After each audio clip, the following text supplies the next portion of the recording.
श्री स्वामी समर्थ. सर्व स्वामी भक्तांचे पुन्हा एकदा खूप खूप मनापासून स्वागत आहे. मला मायन बापन आत्मबंधू, सका सोयरा सर्व तू दीनबंधू, तुझा मात्र आधार या लेकराला, समर्था तुम्हा विन प्रार्थू कुणाला. या वाक्यांची प्रचिती देणारा आजचा खूप रोमांचक असा अनुभव आहे. हा अनुभव आपण त्या ताईंच्याच शब्दामध्ये बघणार आहोत. चला तर मग या सुंदर अशा अनुभवाला सुरुवात करूया. तत्पूर्वी चॅनलवर नवीन असाल तर लगेच सबस्क्राईब करा. एक लाईक कमेंट दिल्याबद्दल खूप खूप मनापासून धन्यवाद. तुम्हाला देखील असेच अनुभव असतील तर डिस्क्रिप्शन बॉक्समध्ये दिलेल्या लिंकवरती आम्हाला तुमचा अनुभव शेअर करू शकता. ताई म्हणतात, सर्वप्रथम सर्वांना श्री स्वामी समर्थ.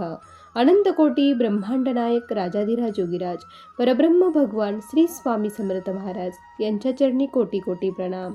स्वामी भक्तांनो, आज मी तुम्हाला जे काही सांगणार आहे त्यातील एक एक शब्द हा खरा आहे. माझा अनुभव सांगण्याचा एकच उद्देश आहे, ज्या कोणी ताई बहिणी माझ्यासारख्या प्रॉब्लेममध्ये असतील त्यांना महाराजांनी त्या सेवेमध्ये आणावं आणि त्यांच्या सर्व दुःख दूर करावे, यासाठी मी हा अनुभव आज इथे शेअर करत आहे. स्वामी भक्तांनो, मी कल्याण येथील रहिवासी आहे.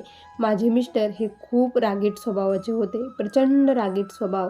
त्यांचा स्वभाव इतका रागीट होता की त्यांच्यापुढे काही बोलायचं म्हटलं तरी खूप भीती मला वाटत असायची. आम्ही कल्याण येथे राहत होतो आणि काय झालं की जिथे आम्ही रेंटनी राहत होतो तिथे ते घर खूप जीर्ण झाले होतं. कधी पडेल याचा काही भरोसा नव्हता. आम्ही त्यांना सांगितलं, पण आता तिथे रेंट कमी असल्यामुळे आम्ही तिथे राहत होतो. पण थोड्या दिवसामध्ये आम्ही ठरवलं की इथून जायचं. आम्ही एका ठिकाणी जागा घेतलेली होती आणि तिथे आम्हाला घरकाम करायचं होतं. पण जे काही जागेसाठी आम्हाला घरकाम बांधण्याची परमिशन पाहिजे होती, ती परमिशन काही केल्या मिळत नव्हती. खूप दिवस झाले ते टाकून, पण तिथे आम्हाला परमिशन मिळतच नव्हती. खूप प्रयत्न आम्ही करत होतो. त्या दरम्यानमध्ये काय झालं की माझी ज्या काही ताई आहे, मी त्यांना ताई म्हणते, मी त्यांच्या घरी कायम जात असायची. कारण इथे आल्यानंतर त्याच माझा एक आधारस्तंभ बनल्या होत्या. माझी जी काही फ्रेंड आहे त्या ताईच आहे. मी त्यांच्या घरी जात होती आणि ताई मला स्वामींविषयी सांगत होत्या.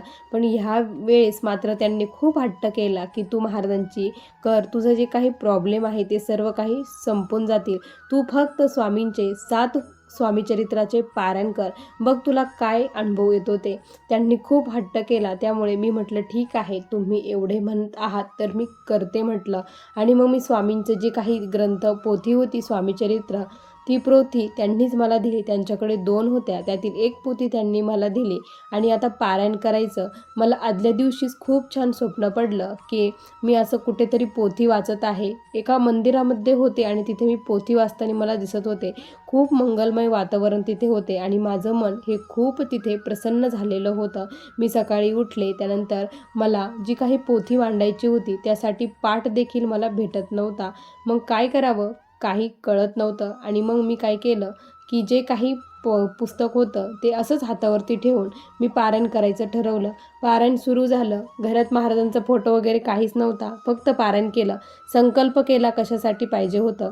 आणि काय आश्चर्य, 7वं पारायण कंप्लीट झालं आणि त्याच दिवशी माझ्या मिस्टरांना कॉल आला की तुमचं काम झालं आहे म्हणून. कारण तिथे जी काही बदली झाली होती ती यांचा मित्र तिथे गेला होता आणि त्यांनी जवळपास आम्हाला 15,000 रुपये आमचे वाचून आम्हाला खूप सारी मदत त्यांनी करून दिली आणि आमचं ते परमिशन मिळण्याचं काम झालं. हे आश्चर्य बघून मला खूप विश्वास बसला की नाही बाबा, खरंच स्वामी आहेत आणि काहीतरी केल्यानंतर काहीतरी मिळतं, अदृश्य शक्ती आहे. मग त्यानंतर मी महाराजांचा खूप छान असा फोटो मूर्ती घरी घेऊन आली, माळ घेऊन आली. स्वामींची सेवा आता सुरू झाली होती. खूप छान सेवा सुरू झाली. पण माझे मिस्टर हे पूर्णपणे नास्तिक स्वभावाचे. त्यांना देवधर्मावर कधीच विश्वास नव्हता. ते कधी देवाला हात देखील जोडत नव्हते. इतका त्यांचा द्वेष देवावरती होता. माझ्या हट्टासाठी त्यांनी काय केलं की अक्कलकोटला माझी जायची खूप इच्छा होती. तर मग आम्ही मुलांना सुट्ट्या लागल्या, एप्रिल महिना होता. एप्रिल महिन्यामध्ये आम्ही मुलांना सुट्ट्या लागल्या म्हणून अक्कलकोटमध्ये गेलो. तिथे गेल्यानंतर आम्ही म्हटलं की चप्पल वगैरे जाईल म्हटलं हरून, आपण चप्पल इथेच काढूया, रूममध्ये काढून ठेवू आणि मग दर्शनासाठी जाऊया असं मी म्हटलं. आणि मग आम्ही सर्वांनी चप्पल काढून ठेवल्या आणि आमचे रोड रोडवरती प्रचंड पाय भाजू लागले, कारण एप्रिल महिन्यामध्ये प्रचंड ऊन असल्यामुळे प्रचंड पाय भाजू लागले. जसे जसे पाय भाजायचे तसे तसे माझे मिस्टर मला खूप चिडचिड करत होते आणि खूप मला बोलत होते. माझे मिस्टरांनी मुलांना उचलून घेतलं होतं. त्यांचे प्रचंड हाल झाले. मलाही काय बुद्धी सुचली, मी म्हटले की चप्पल इथे ठेवावं. मला खूप असं वैताग आल्यासारखं झालं. मिस्टरांचं 1 मिनिटसुद्धा तोंड बंद नव्हते. ते खूप विचित्र विचित्र वाईट वाईट बोलत होते. कसं तरी दर्शनासाठी गेलो. तिथे दर्शन वगैरे घेतलं. महाराजांना म्हटलं, यांच्यामध्ये काहीतरी बदल करा ना, किती विचित्रपणा आहे. मी खूप वैतागली आहे. असं आहे ना, आता असं होतं ना, तर यानंतर मी कधीच दर्शनाला येणार नाही, असं मी बोलले. त्यानंतर तिथून आम्ही बाहेर निघलो. मिस्टरही म्हटले की तुझ्यासोबत मी आता परत कधीच येणार नाही. मीही म्हटलं, मीही तुम्हाला कधीच म्हणणार नाही आणि अक्कलकोटला मी कधीच येणार नाही, असं मी देखील म्हटले. आणि त्यानंतर आम्ही घरी आलो. घरी आल्यानंतर तोच प्रकार, सर्व काही तीच चिडचिड, सर्व काही चालू होतं. माझी सेवा मात्र चालूच होती. त्या दरम्यान काय झालं की मी गुरुचरित्र पारायण, दुसरे सर्व पारायण करून थकले आणि त्यावेळेस मी स्वार्थासाठी सेवा करत होते. महाराजांकडे काही ना काही मागायची, त्यासाठी सेवा करायची, पण कुठली इच्छा कधी लवकर पूर्ण झालीच नाही. गुरुचरित्राचेही पारायण केले, सर्व काही केले. त्यातील जो भाव होता तो कधी मला काही कळलाच नाही. पण एक दिवस स्वामींनी असं काय केलं ना की ते मी कधीच विसरू शकत नाही. रात्री झोपलेली होती. झोपलेमध्ये मला स्वप्न पडलं. त्या स्वप्नामध्ये असं दिसत होतं की घरामध्ये मी एक ग्रंथाचं पारायण करत आहे. तो ग्रंथ कुठला आहे ते मला माहीत नव्हतं आणि तो ग्रंथ ठेवलेला आहे, पूजा वगैरे मांडलेली आहे. आणि अचानक तिथे कुणीतरी छोटं बालक आलं आणि ते श्रीपाद श्रीवल्लभ असे 3 वेळेस त्याने जय जयकार केला. श्रीपाद श्रीवल्लभ, श्रीपाद श्रीवल्लभ, श्रीपाद श्रीवल्लभ असं तो म्हटला. त्यानंतर मला सकाळी जाग आली.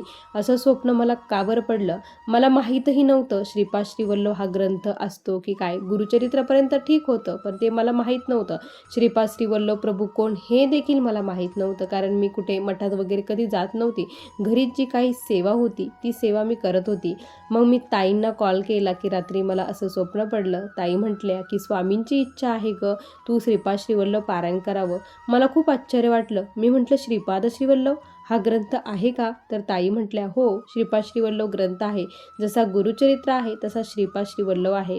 तू मठामध्ये जा, ग्रंथ घेऊन ये आणि पारायण कर, असं ताई म्हटल्या. तर मी म्हटलं ठीक आहे. मी मठामध्ये गेले. तिथे विचारलं, आपल्याकडे श्रीपाद श्रीवल्लभ ग्रंथ आहे का? तर त्यांनी म्हटलं, हो आहे ना, तुम्ही घेऊन जा. मग त्यांनी मला ग्रंथ दिला. मी ग्रंथ आणला आणि मला खूप आनंद झाला की आता सर्वप्रथम महाराजांनी मला सांगितलंय, दर्शन दिलंय, म्हणजे नक्की काहीतरी चांगलंच घडणार. मी ह्यावेळेस मात्र काहीच मागितलं नाही, कुठलाच संकल्प वगैरे काहीच केला नाही. स्वामींचा आदेश आहे, स्वामींनी सांगितलं आहे, स्वामींची इच्छा आहे, म्हणून या ग्रंथाचं मला पारायण करायचं आहे. मग मी पूजा मांडायला सुरुवात केली. पण काय झालं, जो चौरंग होता तो देवघराखाली ठेवलेला होता, कारण सांगितलं होतं देवघर हे खाली नाही पाहिजे, तर ते उंच पाहिजे आपल्यापेक्षा, म्हणून चौरंग खाली ठेवलेला होता. चौरंगावरती देवघर ठेवलेलं होतं. आता पूजा कशावरती मांडावी हा खूप मोठा प्रश्न होता. मग मी खूप शोधाशोध केली, सर्वांना विचारलं, पण सर्वजण म्हणत होते की आमच्याकडे नाही. मग मी काय केलं, एक फळीचा तुकडा होता, जे असं तुटलेली, आमचा जो बॉक्स तुटलेला होता, ड्रावरचा बॉक्स तुटलेला होता, तो मी घेतला आणि त्याच्यावरती मी हे केलं, भगवं वस्त्र अंथरलं, त्यावरती श्रीपाद श्रीवल्लभ ग्रंथ ठेवला आणि फुलाने सजवलं, धूपदीप लावला. आणि काय सांगू स्वामी भक्तांनो, जसं मला स्वप्नात दिसलं होतं तशीच पूजा मांडणी माझ्याकडून स्वामींनी करून घेतली. मला खूप आनंद झाला. त्यानंतर मग मी पूजा मांडणी केली, ग्रंथ वाचायला सुरुवात केली. जसे जसे अध्याय वाचत होते तसे तसे मला खूप छान वाटत होतं. प्रत्यक्षात महाराज कोण आहे, काय आहे याची माहिती मला मिळत होती. श्रीपाद प्रभूंनी काय लीला केल्या, ते कोण आहे, प्रत्येक माहिती, अंकाची माहिती, दिशांची माहिती, कुठे उत्पन्न झालं, काय झालं, कसे केलं, नरसावधानीला त्यांनी कसे अनुभव दिले, हे बघून मला अंगावरती शहारे उभारायचे. प्रत्येक शब्द मला कळत होता. मला गुरुचरित्र ग्रंथ कधी कळाला नाही एवढा, पण श्रीपाद श्रीवल्लभ ग्रंथ पहिल्यांदीच वाचताना मला खूप सारा तो समजू लागला. मला आवड निर्माण झाली आणि माझं 7 दिवसाचं पारायण कंप्लीट झालं. त्यामध्ये होतं की जो कोणी भक्त हे पारायण करेल त्याला गाणगापूरवरून प्रसाद येत असतो. मला वाटलं की हे कसं शक्य आहे, काहीही सांगतात असं थोडंच असतं, असं कुठे प्रसाद कुठे येईल का, असं माझ्या मनामध्ये शंका निर्माण झाली. आणि काय आश्चर्य, माझ्या पारायणाच्या शेवटच्या दिवशी आमच्या ज्या काकू आहे, आम्ही त्यांना काकू म्हणतो, त्या आमच्या घरापासून 10-12 किलोमीटर लांब राहतात. त्या याला गेलत्या, अक्कलकोटला गेलत्या आणि तसेच गाणगापूरलाही गेल्या आणि तिथून ते प्रसाद घेऊन त्याच दिवशी आमच्या घरी त्या आल्या होत्या. आणि त्यांनी मला सांगितलं की अगं आम्ही गाणगापूरला गेलो होतो, इथून मी जात होते तर म्हटलं तुला प्रसाद घेऊन जावं म्हणून तुझ्यासाठी प्रसाद आणला आहे. हे शब्द ऐकल्यानंतर माझ्या डोळ्यावरती कानावरती विश्वास बसत नव्हता. माझ्या मनामध्ये जे आलं होतं की गाणगापूरवरून प्रसाद येतो हे खरं नाही, ते महाराजांनी मला खरा करून दाखवलं. मला खूप आनंद झाला की माझी भक्ती त्यांच्यापर्यंत पोचली आणि खरंच महाराजांनी मला गाणगापूरवरून प्रसाद पाठवला. त्यामध्ये एक होतं की हे पारायण झाल्यानंतर 100 ब्राह्मण जीव घालावं किंवा अन्नदान करावं तीर्थक्षेत्री. माझ्याकडे एवढी ऐपत नव्हती. महाराजांना सर्व काही सांगितलं होतं, तुम्हाला सर्व काही परिस्थिती माझी माहीत आहे, तर आता माझी परीक्षा बघू नका, जेवढं काही आहे तेवढं मी देते. आणि त्याच दिवशी एक भिक्षुक आला आणि त्या भिक्षुकाला मग मी जे काही अन्नदान होतं घरामध्ये अन्न ते खायला दिलं आणि त्याला 501 रुपये मी दक्षिणा दिली. महाराजांना म्हटलं की एवढंच माझ्याकडे आहे. काय माहीत महाराज आले होते की काय, आणि माझं जे पारायण हे कंप्लीट झालं त्याच वेळेस 2-3 दिवसातच माझ्या मुलाने खूप दिवस झाले तेव्हा पोस्टाचे पेपर दिलेले होते, पण रिझल्ट काही त्याचा लागत नव्हता किंवा सर्वजण म्हणत होते की घोटाळा आहे, त्यामुळे रिझल्ट याचा लागणार नाही आणि त्याचा आम्ही विषय सोडून दिलेला होता. पण तो रिझल्ट लागला आणि त्यामध्ये माझ्या मुलाचं सिलेक्शन झालेलं होतं. हे बघून आनंदाला माझा पारावार राहिला नाही. श्रीपाद श्रीवल्लभ ग्रंथाने हा चमत्कार केला होता हे मला आठवलं. आणि खरंच निरपेक्ष भावनेने, कुठलाही भाव न ठेवता, फळाची अपेक्षा न करता ज्यावेळेस पारायण मी केलं त्यावेळेस खरंच माझी इच्छा लवकर पूर्ण झाली. या अगोदर मी किती पारायण किती केलं, कुठलीच इच्छा पूर्ण झाली नाही. पण मुलाच्या नोकरीचा प्रश्न खूप मोठा होता, त्यासाठी मी खूप स्वामीचरित्र पारायण केले होते आणि महाराजांनी मला हे द्यायचं होतं म्हणून स्वप्नात दृष्टांत देऊन श्रीपाद श्रीवल्लभ पारायण करायला सांगितलं. आणि ते पारायण मी मनोभावे महाराजांनी माझ्याकडून करून घेतलं आणि त्याचं फळ असं दिलं. हे बघून मला खूप आनंद झाला आणि हे जेव्हा बघितलं तेव्हा मिस्टरांना देखील वाटलं की नाही, स्वामी आहेत, त्यांच्यामध्ये हळूहळू बदल झाला होता. आज माझ्या मिस्टरांमध्ये 50% बदल झालेला आहे. पूर्वीचे जर मला ते आठवले ना तर मला खूप त्यांना भीती वाटायची, त्यांच्यापुढे जायलासुद्धा मी घाबरायची, कारण ते कुठलीच गोष्ट सरळ घेत नव्हते. आपण एक शब्द बोलला तरी ते वाकड्यातच जायचे आणि खूप बडबड करायचे. आणि ते आता स्वतःहून म्हटले की आता आपल्याला अक्कलकोटला जायचं आहे, हे स्वतःहून म्हटले. त्यावेळेस मला खूप आनंद झाला. त्यावेळेस मी स्वामींना म्हटली होती की मी अक्कलकोटला पुन्हा कधीच येणार नाही, पण आता स्वामींचं बोलावणं आलं होतं तर आता जावं लागणारच होतं. अचानकच मिस्टरांनी सांगितलं, अगोदर काहीच तयारी वगैरे काहीच नाही, अचानकच म्हटले सकाळी की आज आपल्याला अक्कलकोटला जायचं. त्यामुळे पटपट सर्व काही आवरलं आणि आम्ही बसने जाणार होतो. आणि मग माझा मुलगा, मी आणि माझे मिस्टर आम्ही तिघेजण निघालो. मला कसलंच भान नव्हतं, फक्त स्वामींना भेटण्याची आता ओढ लागलेली होती. मी पटपट घाईघाईने सर्व काही आवरलं आणि मी नेमकी काय झालं की घरून निघायचं तर माझ्या मिस्टरांची चप्पल ही तुटली. चप्पल तुटल्यानंतर मग आता काय करायचं, आपण तर घरातून निघलो आहे, तर म्हटलं आपण रस्त्याने जाताना चप्पल घेऊ म्हटलं. तर म्हटलं ठीक आहे. मग तोपर्यंत आम्ही जी काही आमची घरी वापरायची स्लीपर चप्पल होती ती चप्पल माझ्या मिस्टरांनी घातली आणि आम्ही निघालो. त्यानंतर बसमध्ये बसलो.